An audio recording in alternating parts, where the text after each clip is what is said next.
Thank you. Right. Are you suggesting that someone's trying to make a real-life sequel? Stab 2? Who'd want to do that? Sequels suck. 2 in the box! Ready to go. We be fast and They be slow. Wow. A second Super Saiyan? Second in order, perhaps, but by no means in stature. Your fight is with me now. And when I kill you, I will have killed the last Jedi. Man, I can't fucking believe this. Another basement, another elevator. How could the same shit happen to the same guy twice? Oh, please, please. By definition alone, they're inferior films. Hey, welcome back, everyone. This is your host, Cris, here at Inside the Sequel. You know, this is the podcast show where we talk about sequel movies that we absolutely love and maybe we forget to give enough love to, and we need to bring them acknowledgement to their original counterparts. So, welcome back. I hope you enjoyed our last episode with Matt Bledsoe, which we talked about RoboCop 2 and a little bit of RoboCop 3 as well, because it's a Christmas movie. And that got me thinking, if RoboCop 3 is a Christmas movie, why don't we actually talk about a real Christmas movie? And we brought someone who absolutely loves the season, and we were talking about a Disney sequel. So we have Daniel from Cobwebs here to talk about the Santa Claus 2. He's the greatest Santa the world has ever known. I love what you guys do, thinking outside the box. Thanks, Santa. You're the man. Well, they gave me the big belly. He's made his list and checked it twice, but he forgot to read the single most important detail in the history of Christmas. The fine print. I've got to get married? Yes, it's Mrs. Claus. Walt Disney Pictures presents Tim Allen. I don't think there's a woman out there that doesn't want a piece of this.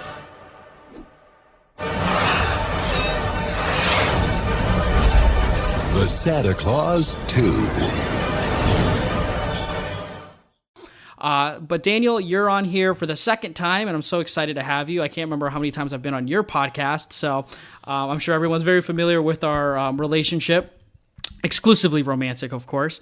But for those who haven't heard your voice before, which is a big shame, why don't you say hi and introduce yourself? Hey, Cris. Thanks a lot for having me, man. And I'm very honored to be on my sequel appearance on Inside the Sequel. This is Daniel on Inside the Sequel, Part 2, Electric Boogaloo? I wanted to think of something more creative, but honestly, Electric Boogaloo it is the perfect subtitle, right? I mean, even if it's a little overplayed. I would say the Cobwebs Strikes Back. Oh, that's pretty good. That's pretty good. For those of you who don't know, I do host a podcast called Cobwebs, and Cris has labeled the listeners Cobwebs. 100%. It's going to be on t-shirts. But whenever you say this is Dan from Cobwebs, I always think this is Dan Merle from Screen Junkies. First of all, I don't say Dan. I say Daniel because nobody calls me Dan. That's right. I just think Dan from not Screen Junkies, or is it from Screen Junkies? Well, he used to be. He actually left Screen Junkies, but on good terms. He went to start his own YouTube channel, which I got to say, I didn't know that Dan Merle was my favorite part of Screen Junkies, but I've never watched Screen Junkies since he left. But I do watch his YouTube channel from time to time. He's like the only person who I'm interested in him talking about the latest movie news, especially when it comes to like the business side of the movie industry. He does offer interesting commentary about that kind of stuff. And I don't really watch anyone else talk about that kind of stuff because I don't care. I'd rather listen to people talk about weird old movies that nobody cares about except me. Well, I mean, that's a good point. There's not a lot of movies, but I think there's a resurgence with old movies. And I think you're kind of helping with that with your podcast show. Oh, I don't know. Maybe. I mean, it's a small podcast, but I started it because I wanted to bring a little more light to Hammer movies in particular. But I do talk about other things. But Hammer movies is definitely my jam, and we definitely get more Hammer talk now than when I started it. And again, like I've said this before, I don't think it's because of me. I think that's ridiculous. My listenership is not that big. It's a lot because of Scream Factory because they've been releasing a lot of Hammer movies, and I love that. You do love that, but isn't it kind of nice that you're getting a break from talking about Gothic movies and you're getting to talk about some Christmas cheering films? Absolutely, absolutely, and I'm filled with the Christmas cheer. For a few years in my adulthood, I got a little bit sad because I felt like Christmas just isn't special like it used to be. And now I've come to terms with the fact that I don't think Christmas is going to be really special again until I have kids. Because right now, I'm an adult and I don't get all excited about like my parents or my in-laws buying me presents, you know? Like, in fact, sometimes I just feel like I'm a little too old for this. Like, you should just get me something small. I don't need a bunch of gifts. Like, I'm an adult. I can buy myself stuff. But I do love the Christmas season because I love Christmas music. Like, I honestly do. And I like Christmas movies and I love Christmas decorations. I love putting them up. I don't love actual Christmas Day anymore because, you know, I'm at the age where like Christmas Day should be getting presents and stuff for my kids, but I don't have kids yet. So I think I'm going to love it again one day, but yeah.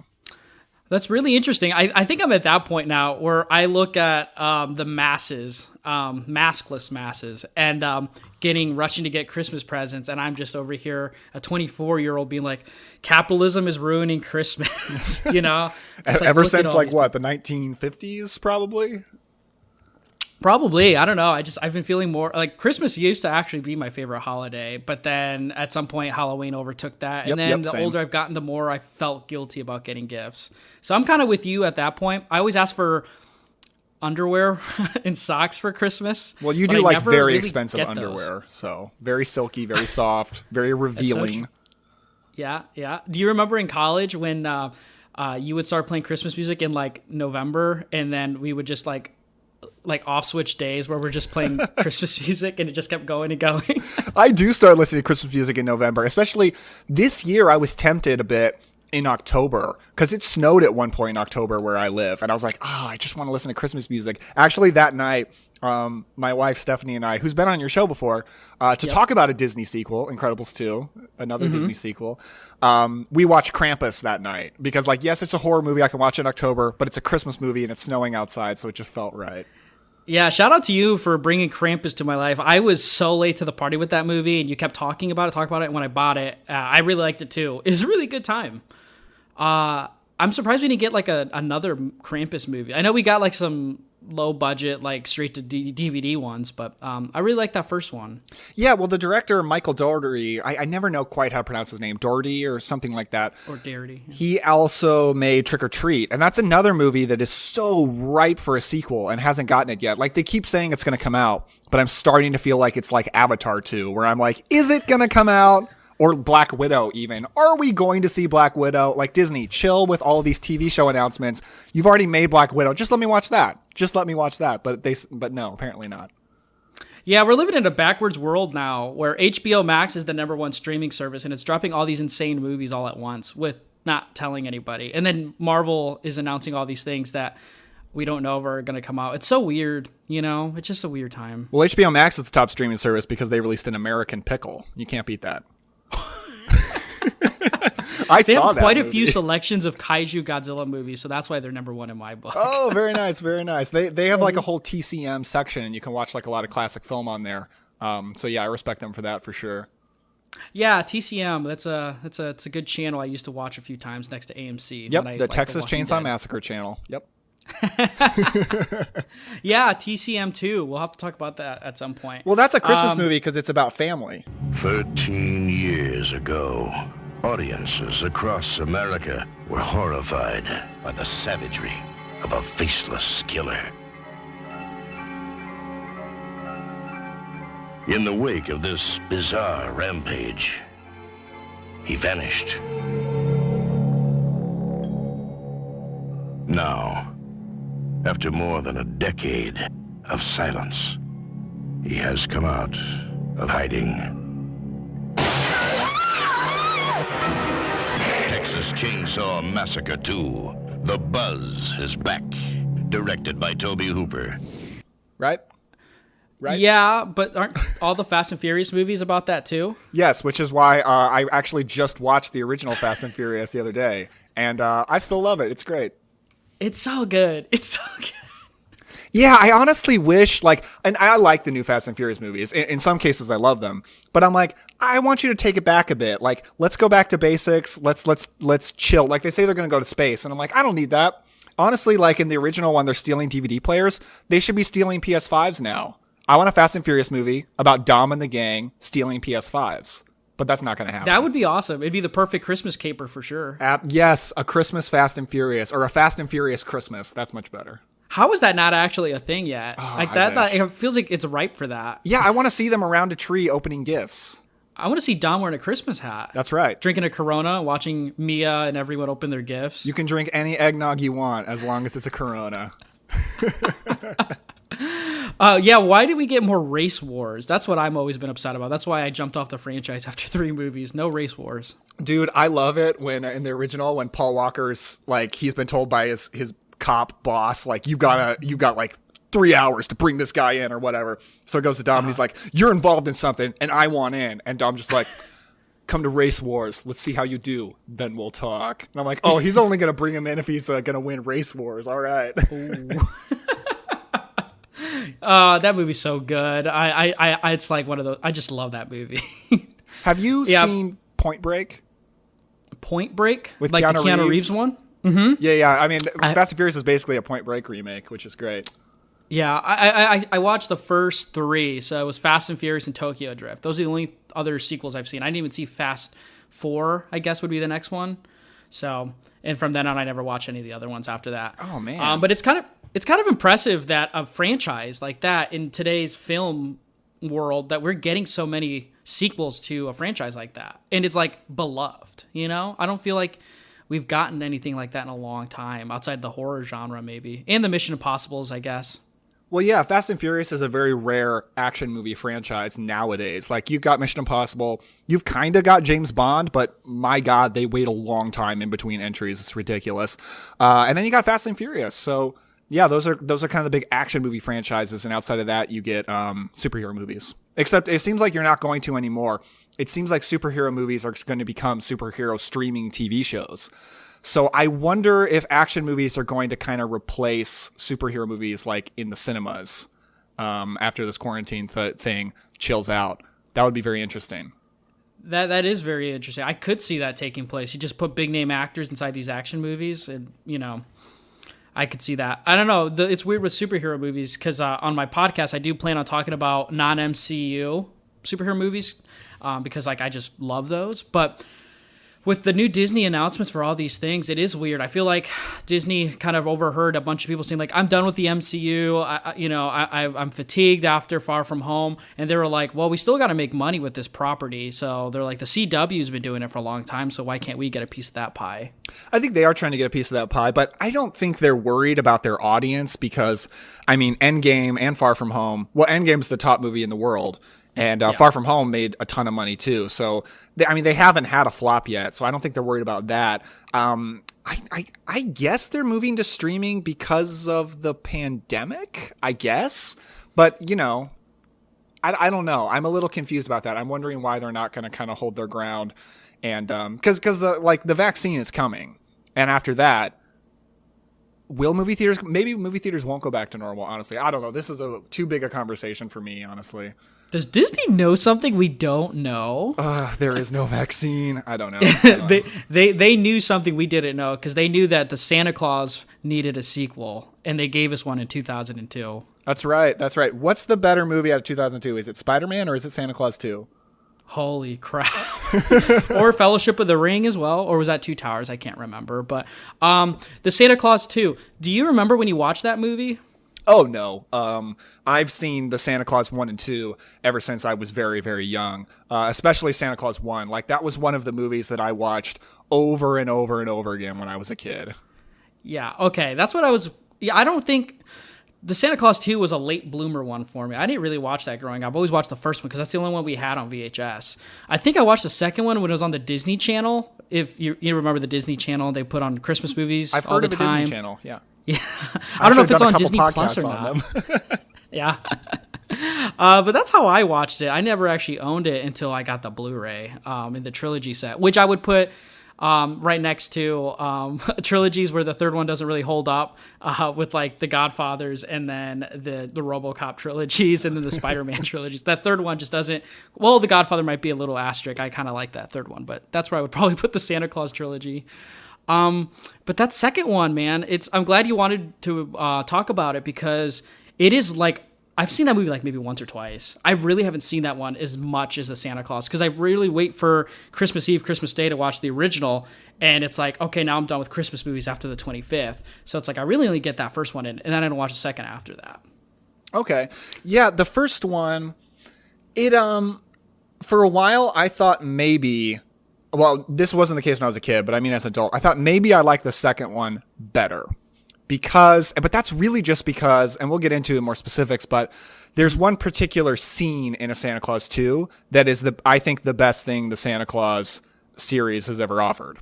So Santa Claus 2 has the highest high, I'll say. But Santa Claus 1, it does have this level of magic to the whole Santa Claus mythology that is just not present in the second one really at all. Because I love a lot about Santa Claus 2, but everything at the North Pole is terrible.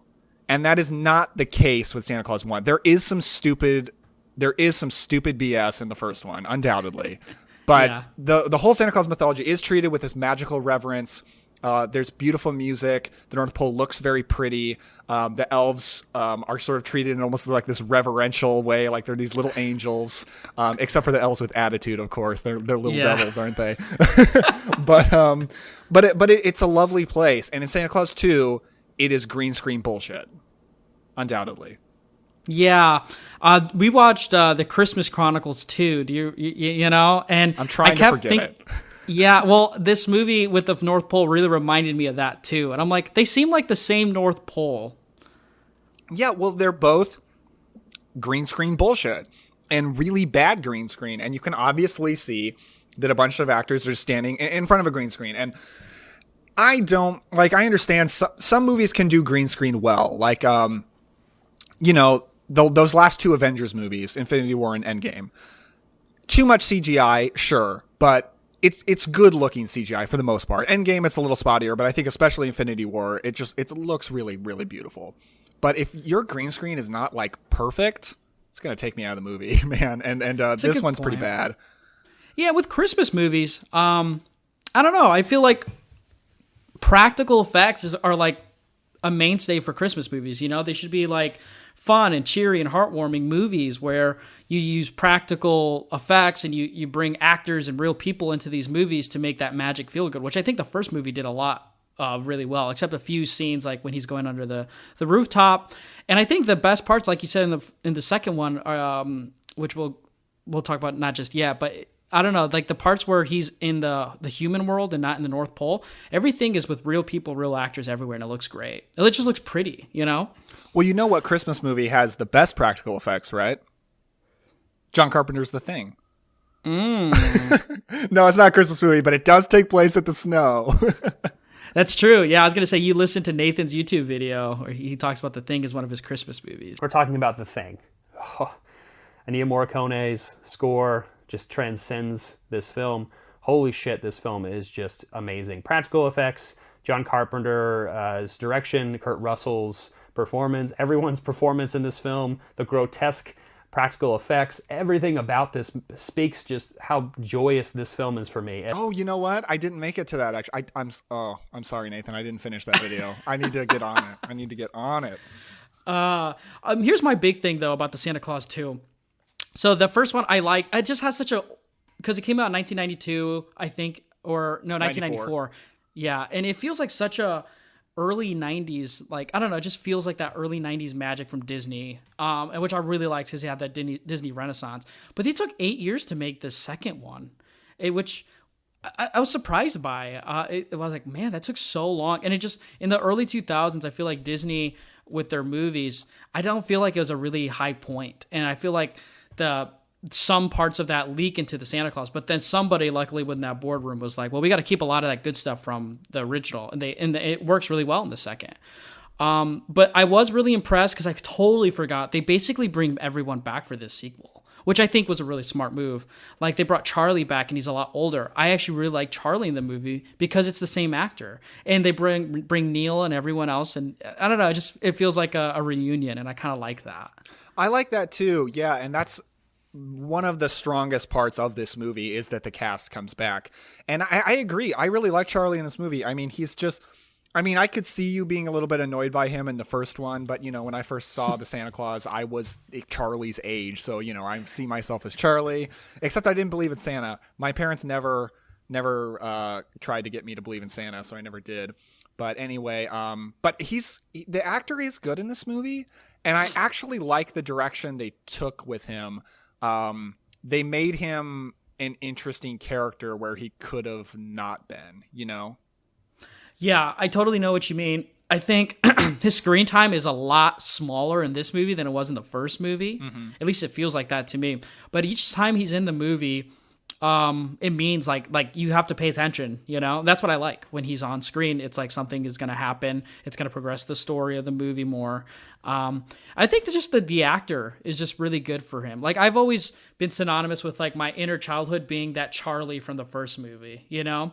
And now with watching the second movie, I feel like I remember a time when Christmas wasn't waking up at like 6 a.m. to open presents, which I was a weirdo like that. I waked up so early to do that. But now it's more or less like, you know, it's just celebrating the season of it. And that's what Charlie kind of feels like. He wants to kind of, you know, like with that character Lucy, who I totally forgot about her character, the little girl who's Neil's daughter, excuse me. I really like her. She's really great in this movie. Oh, she's adorable. Her name is Spencer Breslin, and I believe she's related to... Yeah, she is. She's sisters with Abigail Breslin, who for a while was by far the most successful child actor in Hollywood until she grew up, and then the only thing she was able to do was like Zombieland 2. I don't understand why people aren't casting Abigail Breslin a little bit more. But anyway, you know what's weird about these first two Santa Claus movies is they're movies that both of us really loved when we were kids, especially that first one. But they're very much about adults and adult concerns. And I'm not saying they're overly like mature or intellectual movies. I'm not saying that. But if you think about that first one, it's very much about divorce and getting along with your ex-wife and your job, and like you work too much and you're not able to see your kid enough and all this stuff. And then the second one is about trying to find love when you're middle-aged and dating is hard. Mm-hmm. And it's weird that all these things that you can't really relate to when you're a kid, but clearly we did, because especially me with both of them. Like, I loved both when I was a kid, and you at least loved that first one. Yeah, it's a good point. I kept thinking that, and I think you can only do that with Tim Allen being your lead for that kind of thing, because the things he says, even though they're probably adultish and you probably can't really comprehend what he's meaning when he says these things, just his charm and his voice is like enough for me. You know what I mean? Well, yeah, it's all the cocaine, right? That really helps. No, I like Tim Allen. He's kind of an obnoxious individual in real life, but on screen, I do like him. I think he's a good Santa. I think my only problem with him as Santa is, especially in the second one, the makeup is a bit distracting. Like, it's a bit much. You know, like Kurt Russell is just a better Santa because I think they probably did something to make his beard a little bigger, but overall, like, he does look like that, and they don't really try to hide what Kurt Russell looks like. Whereas with Tim Allen, like, he's buried in a lot of makeup, and that can be a bit distracting at times, but I do think he's a good Santa. Yeah, I think, yeah, especially in the second one, the makeup is very evident. I don't know, like the sequel, I actually like it a lot more than I remembered. I used to remember thinking, like I watch 2 if it's on TV, but like popping it in, I'll probably incorporate it more now because it's like the same thing with RoboCop 2.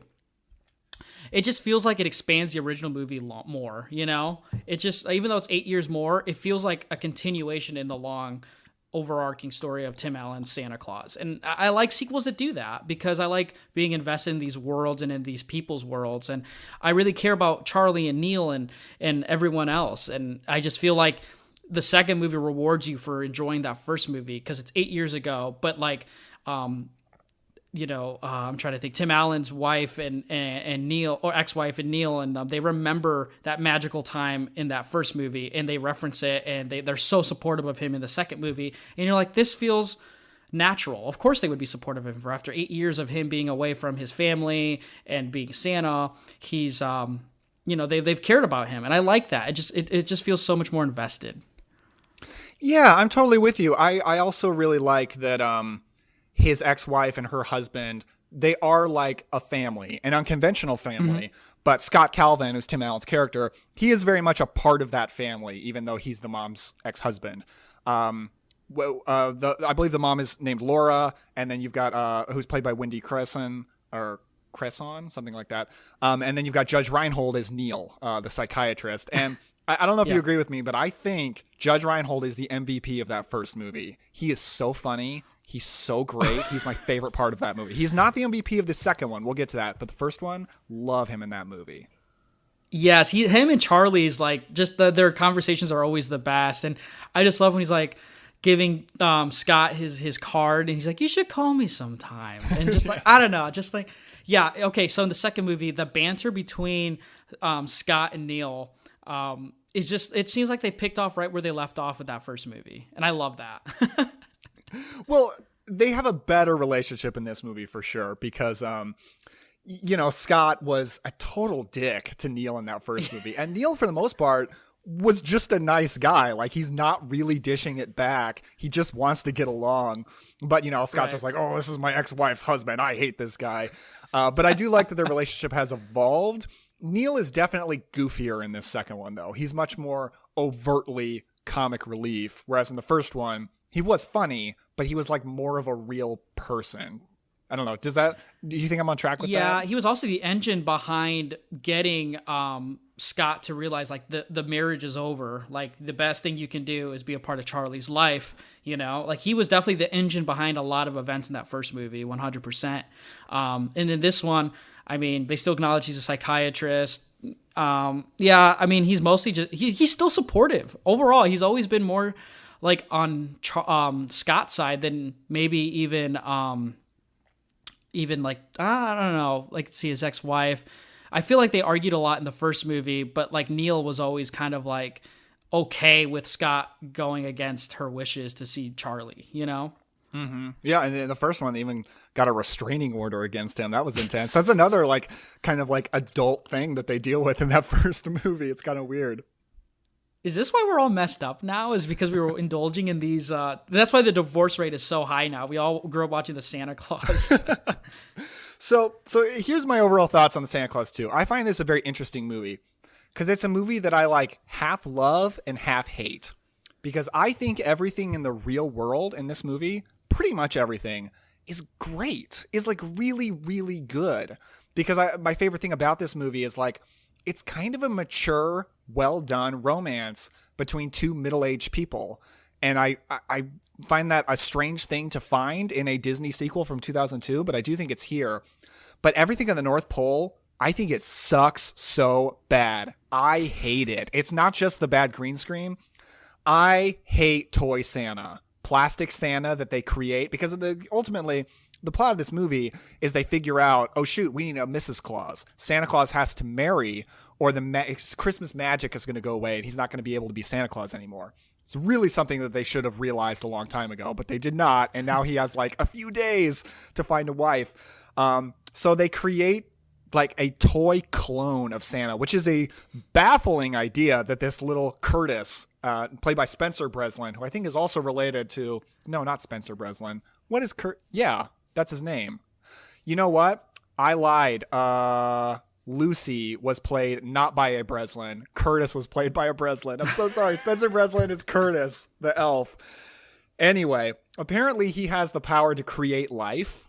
He can create a sentient being. And we skim over that way too fast. This is a sentient live being that Curtis the elf has created. He feels like a Dr. Frankenstein. That's immediately what I kept thinking. I was like, wow, this is like Frankenstein right here. It's cool. Yep. It's wild. And I hate that character. I hate Tim Allen's performance as that character. It's so goofy and stupid and ridiculous and god-awful, and I hate it. Stop the work, please. Everybody stop the work. Merry Christmas. That's nice. I have a little announcement to make. From this moment forward, we're not going to make any more toys. The children of the world don't deserve these presents. They're running rampant with naughtiness. So for this Christmas, we're going to give those greedy, selfish little kids exactly what they deserve. A beautiful, high-quality, yet low-sulfur variety of coal. It's ugly. It's very ugly. Yes. I could see the paint under his eyes throughout the. That's one of my biggest distractions, like the paint under his eyes to make him look plastic. Oof. But yeah, it's such a weird choice to do that, because I feel like just a race against time kind of movie would have been more than enough for this sequel. Getting Tim to fall in love would have been more than enough for a sequel movie, and it would have been just as funny. He brings a reindeer with him, which kind of serves as like the comic gags points in the human world, which I think would have been just enough cringe to make the movie really enjoyable.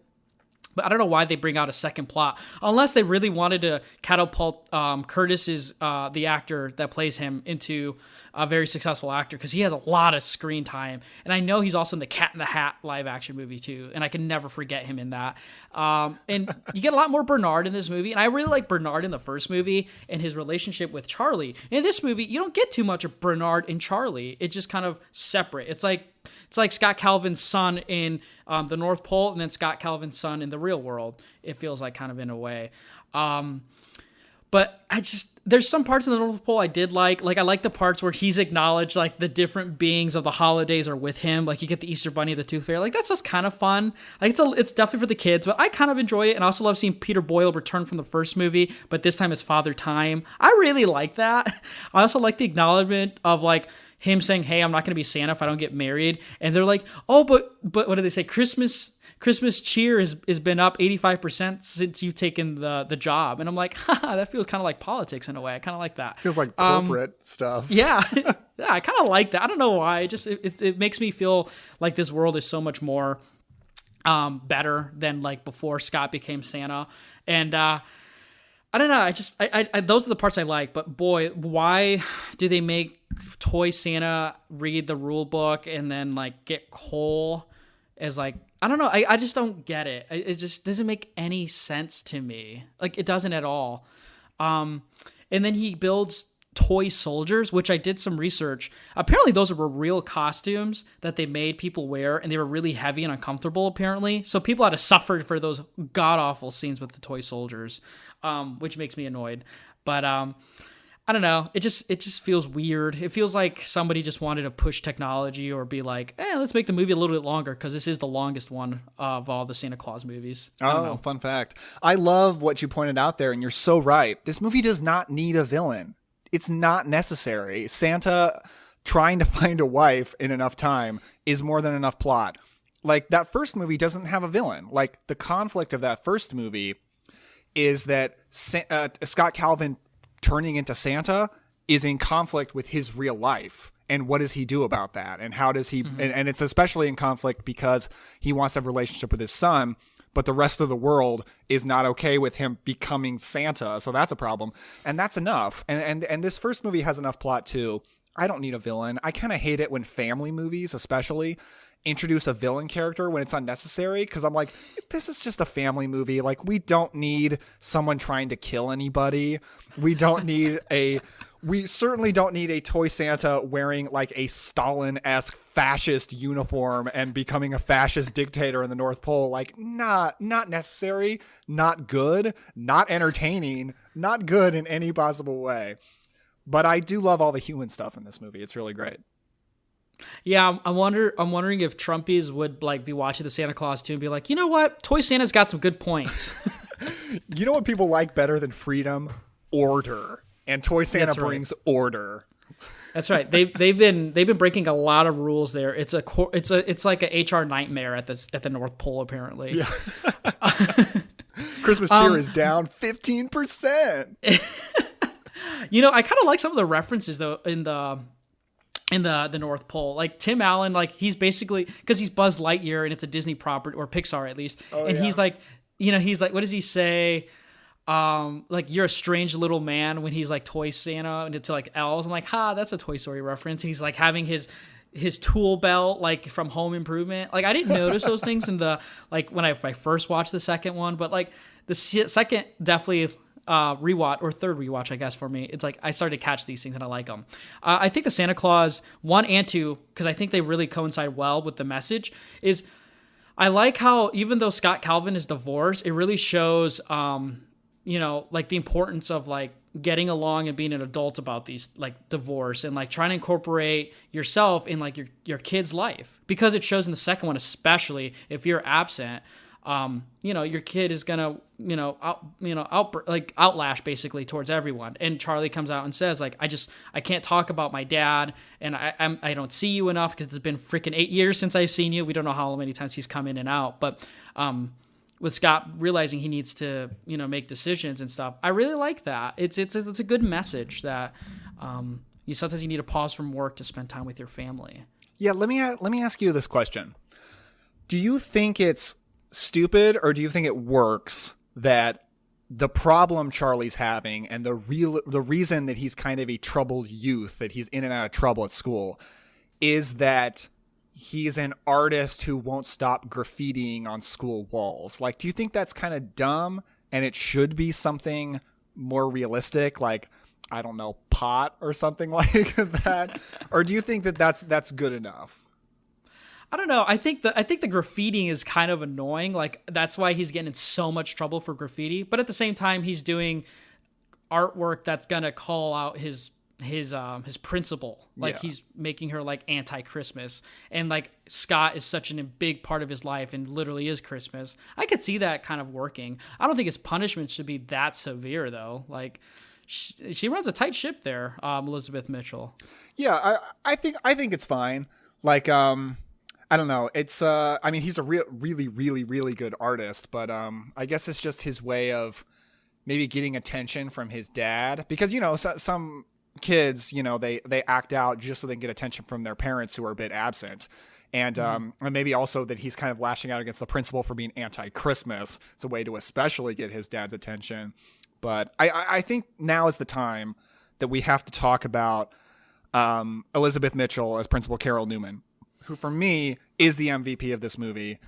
Dude, she is my queen. I love her in this movie.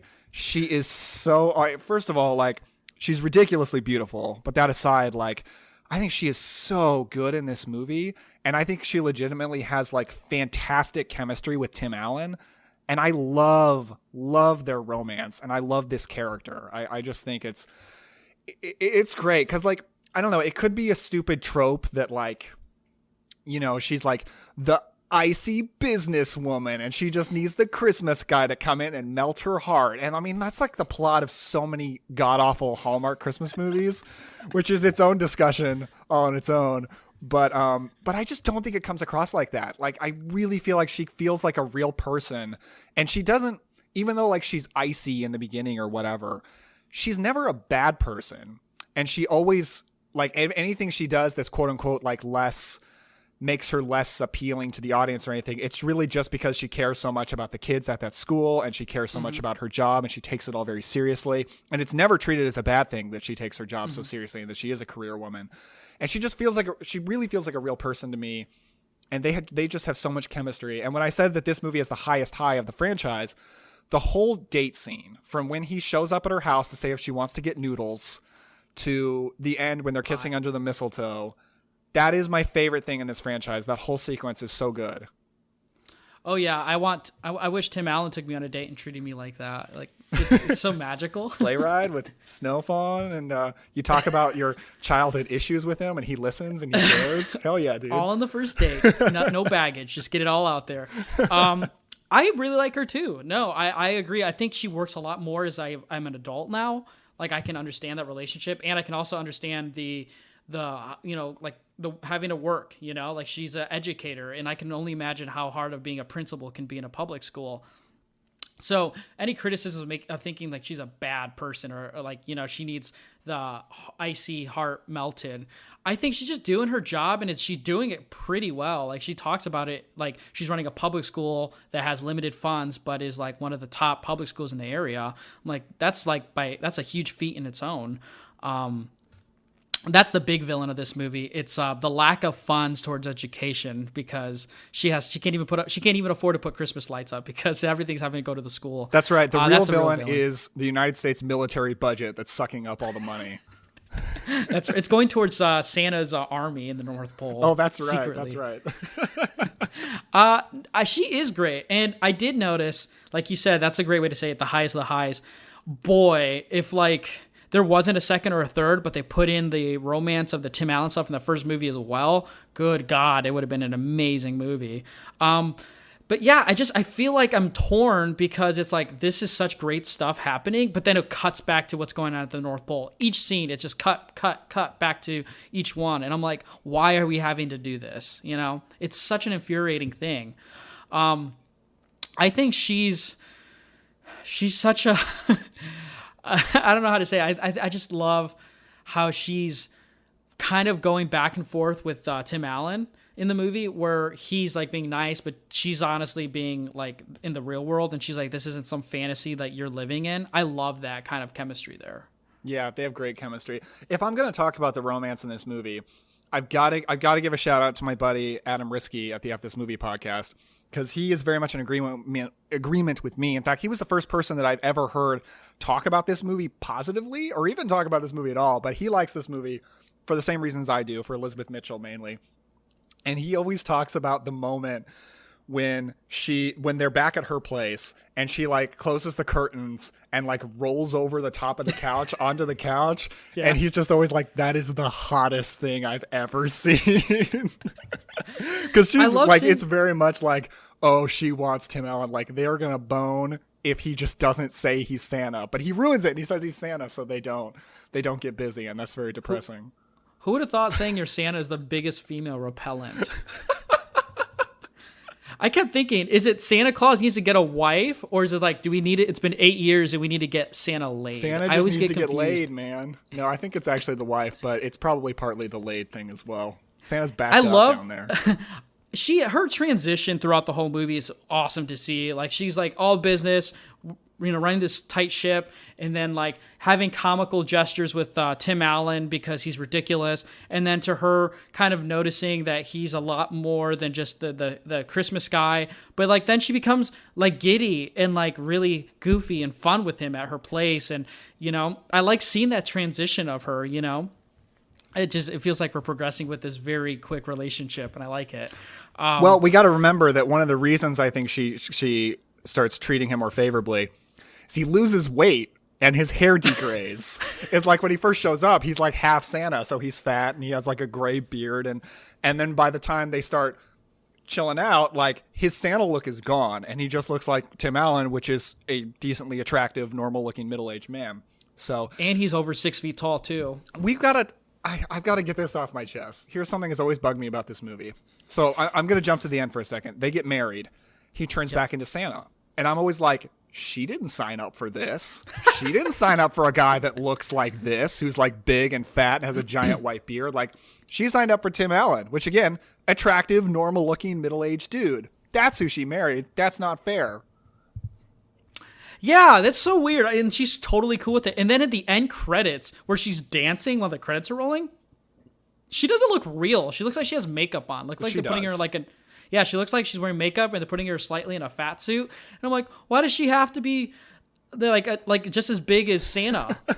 Yeah, they made her look more like the traditional Mrs. Claus in that end credits. But then in Santa Claus 3, they take it away and they were like, no, we're just going to have Elizabeth Mitchell be beautiful again.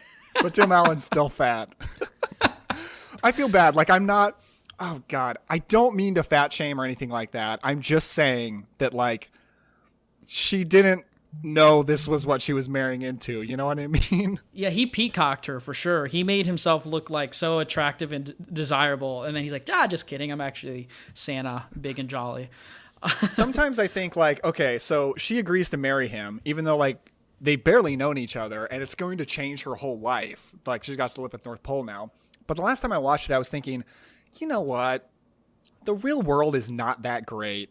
And if you have the chance to like live up at the North Pole where things are awesome and fun and Christmassy and there's all these cookies and hot chocolate and blah, blah, blah, like maybe you should just take that. Like maybe you should just take it. Like if you moved up to the North Pole in 2002, you're never going to have to deal with COVID and you're never going to have to deal with Trump. You're not really going to have to worry about it because you get to live at the North Pole. And like, I think she made the right call. That's all I'm saying. She made the right call. So true. Yeah, I would leave the education field just to go into anything else too, for sure. Think how much less stress it's going to be, like for real. Seriously. She deserves it.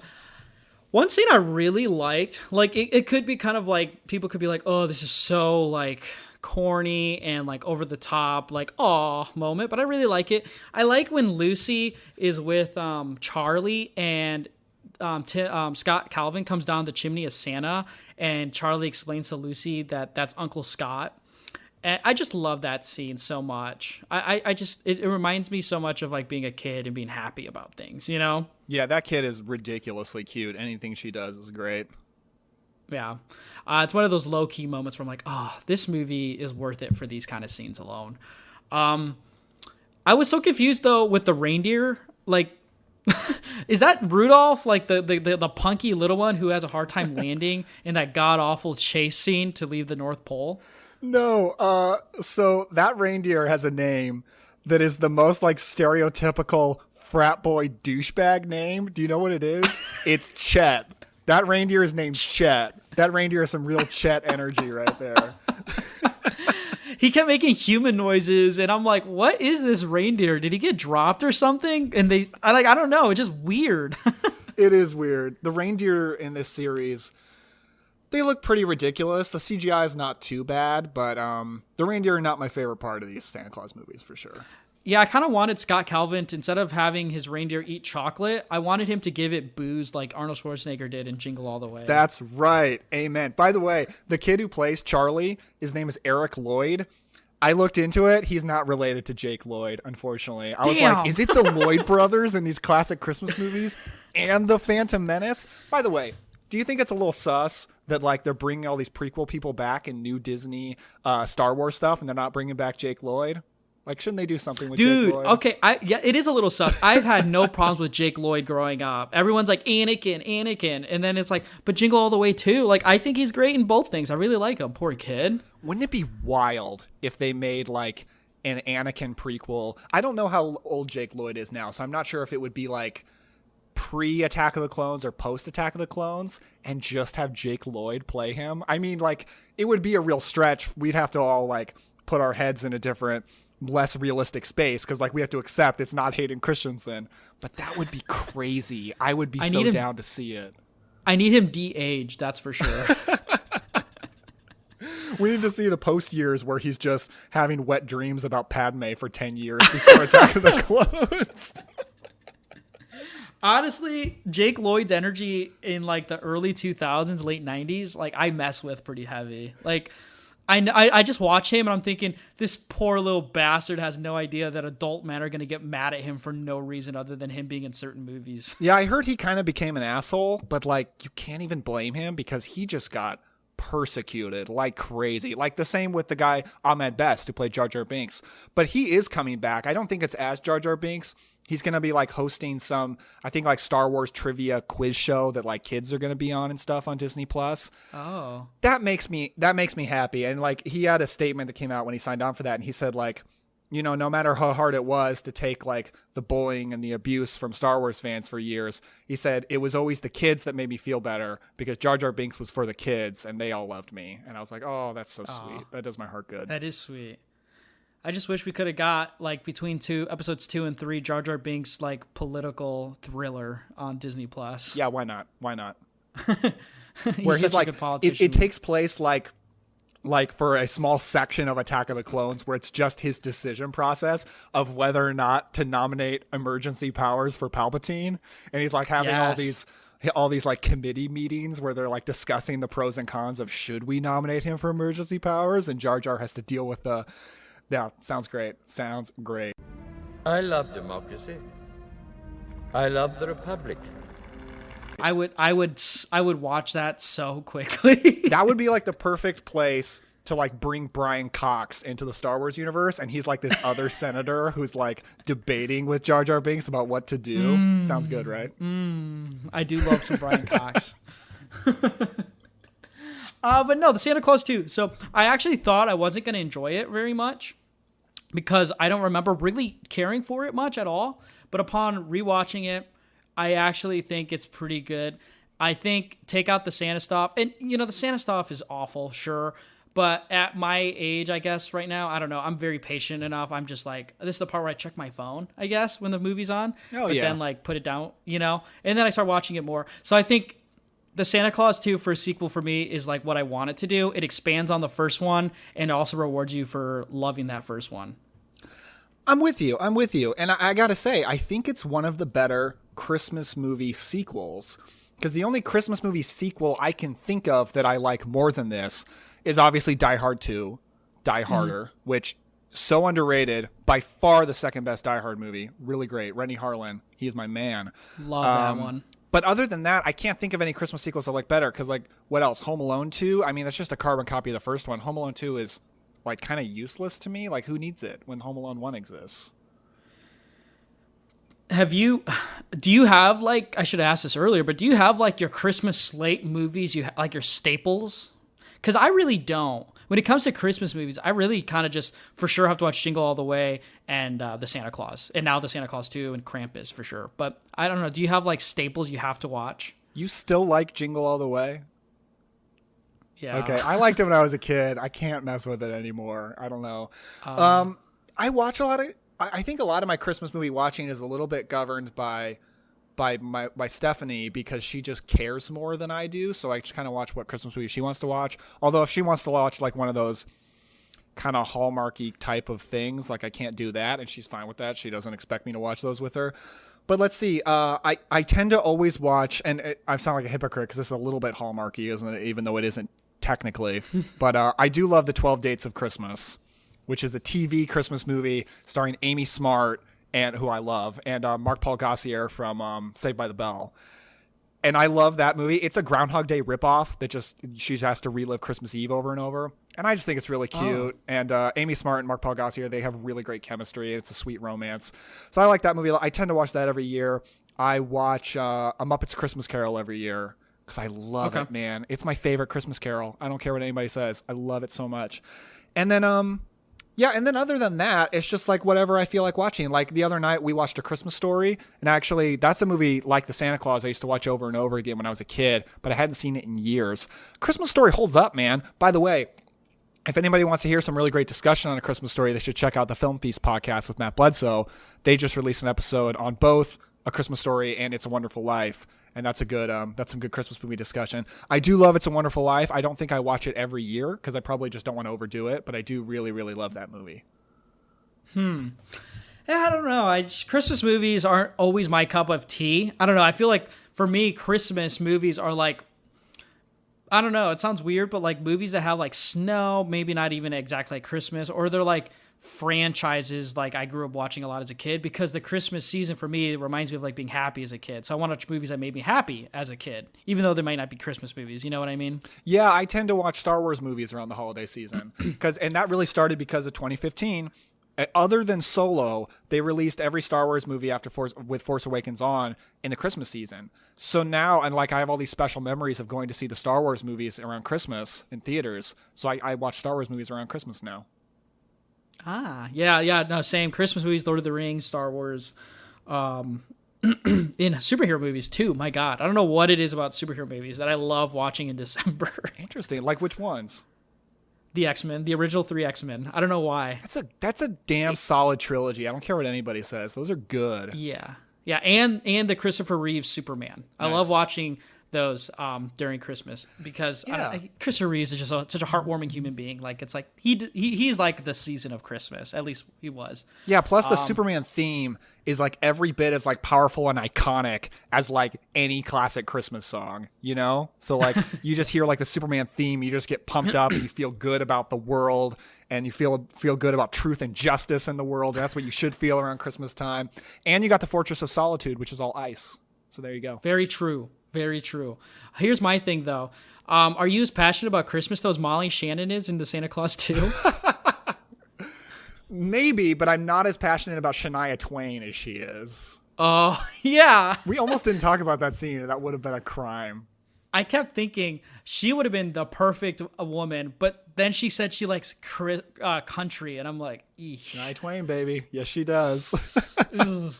Instant turn off if for me is like if you like country music. I'm just like, sorry. I went through a phase where I really liked country music. Oh. Yeah, I got into it. I don't listen to it really anymore, not because I've like turned against it, but I don't know, like I got my fill of country music and I'm probably good for the rest of my life, I kind of like the kind of country, how I describe, I guess it's like folk country, where it feels legitimately like it's a guy sitting on a front porch cabin with a guitar and just like getting stuff out. That's the kind of country I probably like more than like more overly produced country, I guess. And this is a worthless discussion nobody cares about, so we should probably move on. Probably, but did you notice her sweater had Tim Allen's face on it? Like it's Tim Allen's Santa Claus on her Christmas sweater. No, I thought that was so weird. I'm Googling it right now because that would be because that suggests that like somebody got a picture of Tim Allen's Santa, right? I don't know what that would mean for the world. He's been Santa for 8 years. Maybe Neil leaked it or something. Oh, wait. Good Lord, it is Tim Allen's Santa on her sweater. What is going on? I noticed it and was like, what the hell? How did that? I love it. But I'm like, also like, what the hell? You have to promise me that when you post this episode on the Inside the Sequel Twitter account that you tweet out a whole bunch of GIFs of Molly Shannon dancing in the restaurant with that sweater. Okay, Molly Shannon is like a treasure in cinema. Yes. When she's in a movie, it's gonna be good. Absolutely. She's an SNL alum, right? Oh yeah. Probably one of the better SNL alums. Yeah, people talk about Will Ferrell in the 90s, but to me it's Molly Shannon in the 90s. Oh, she's funnier than Will Ferrell, for sure. Yeah. I also love how she says, I really put myself out there and I wasn't comfortable to do that, but if you're not someone who's willing to support a woman with dreams, and then we should just stop dating now. And I'm like, and he goes, yes. It kind of scared me a little bit. I'm like, men, take note. Support the woman. Support Molly Shannon is all I have to say. But he did the right thing because the right woman for him is Elizabeth Mitchell, and there's just no denying that. Ah, true. Well, who ended up snatching up Molly, though? Ooh. That's what I want to know. I don't know. Some lucky man who likes to listen to her sing Shania Twain in restaurants. Yeah, but I don't know. I'm just like, I was born too close to the city to like country music. So, the Santa Claus 2, if you're listening now, I think you definitely should incorporate it. You can get past a few major speed bumps in it, and I think it's still a really good Christmas movie, even though it's not, though those North Pole scenes are not good, but I still think it doesn't ruin how great of a Christmas movie this movie is. I wouldn't say great. I would say half great, half bad, evening out to good. I think it's good. Good, great. Yeah. I would go with that. How many Santa Claus hats out of 10 would you give it? Just kidding. I'm more mad we didn't get elves with attitude in this movie. I was waiting for them. Where are the elves with attitude? Damn it. Yeah. Damn it. Were they the kids playing football? Probably. I don't know. They would be a little scary to play football because they have that, attitude and the tinsel that cuts through steel. When they're playing football outside, I'm like, oh, football. They make a big deal out of the North Pole football in this movie. Yeah, they really do. They were really trying to get those Midwest dads. That's right, they were. Yeah. But Daniel, thanks for hopping on in this discussion. What's next for you now? Oh, like today or like in internet content? Well, for Christmas, like after Christmas, like for your podcast. Oh, sure. Well, actually pretty soon here, we've got 2 kind of exciting episodes coming on Cobwebs. I don't know when you're posting this, but from when we're recording, next week I'm releasing a full review and discussion of Mill Creek's new Hammer box set. It's a 20-film ultimate collection of Hammer films. I did a discussion on that with Aaron Pinn, a.k.a. Mr. Vinegar Syndrome, Mr. Cult of Cinema. And he's just like, by far one of the most knowledgeable movie fans on the internet. Good luck finding somebody who knows more than him, except like maybe Brian Sauer. I don't know, but he's brilliant, and he's going to be on. So that's cool. Then after that, we're going to be doing a Christmas episode. Stephanie and I are doing a Christmas episode on Cobwebs, keeping the topic under wraps, but it's a Christmas episode. And then, after that, we're launching a new series. Like our first series was on Dark Castle movies, and we're going to launch a new one. I'm not going to say what it is quite yet, but I also want to shout out, I'm going to be on a couple of guest spots on podcasts pretty soon here. I'm going to be on the Film Feast podcast again, and I'm going to be on the Cult Movies podcast, which is something that Anthony King runs, and it's on Danny Perry's Cult Movies book, and each episode is on a different movie that he covers in that book. So I'm going to be guesting on that pretty soon. So yeah, you can look that up. And if you want to find any of this stuff I'm talking about, just check me out on Twitter at Epler Daniel, or you can check out Cobwebs on Twitter at CobwebsPod. Yes, and you can find this podcast basically anywhere. It's on Spotify, it's on iTunes, it's on everything. Basically, however you're listening to this is the same way you listen to Cobwebs. Actually, did you do your Spotify rewind for like 2020? Because the number one podcast I listened to was Cobwebs. Isn't that crazy? Oh, thanks, man. Mine was actually Screen Drafts, which makes sense because their episodes are really, really long. So that's probably what did it. But I do really love Screen Drafts. Yeah, for Mitch listening, I'm sorry. The turntable came second, but it was definitely Cobwebs. And when it showed the amount of minutes logged in, I was like, I'm a junkie. I'm an addict. Well, I'm honored, man, that we were number one. But then again, you're probably just listening to yourself, right? That's probably the reason. No, I'm in there so I can just try to decipher each movie quote that's in your openings from like when you first started to like your new ones. And I'm keep trying to figure out what movies those are quotes are from. I'm looking forward to when you figure out what Cobwebs You Gotta Be Kidding Me is from. So I'm not telling you. You gotta find it. I just had to really watch Dracula and Frankenstein to understand a few of the quotes from yours. So don't worry. I have a lot to do.